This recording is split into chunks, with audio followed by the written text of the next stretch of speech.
মানুষের মন আবহাওয়ার চেয়েও বেশি পরিবর্তনশীল।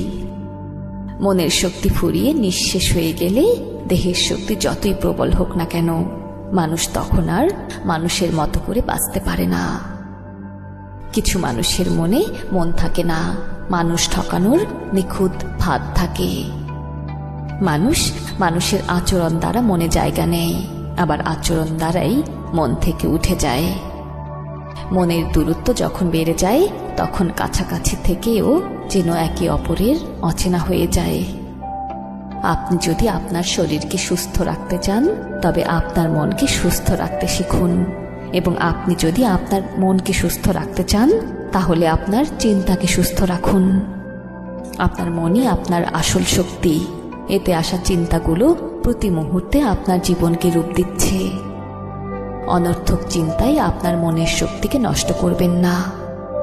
আপনার মনকে এমনভাবে প্রস্তুত করুন যাতে আপনি জীবনের প্রতিটি বাধাকে একটি সুযোগ হিসেবে দেখতে পান।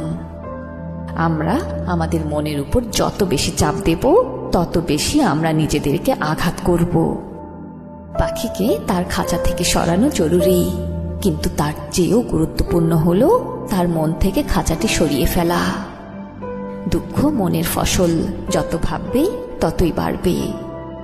কোনো কিছু সিদ্ধান্ত নেওয়ার আগে নিজের মনকে প্রশ্ন করো। বিবেকের চেয়ে বড় পরামর্শদাতা বোধহয় আর কেউ নেই। আয়নার কাঁচ যদি ঝাপসা থাকে নিজের ছবিও স্পষ্ট দেখা যায় না, তেমনি নিজের মন যদি না পরিষ্কার থাকে কাউকেই ভালো মনে হয় না। মনের গোপন কথা সবার সাথে শেয়ার করতে নেই, যদি করেন তাহলে ভবিষ্যতে আপনাকেই কষ্ট পেতে হবে। মানুষের মন যেদিনই ক্লান্ত হয় সেদিনই তার মৃত্যু হয়। কুৎসিত মন একটি সুন্দর মুখের সমস্ত সৌন্দর্য কেড়ে নেয়। সফল হতে হলে মনের বিরুদ্ধে কাজ করতে হয়।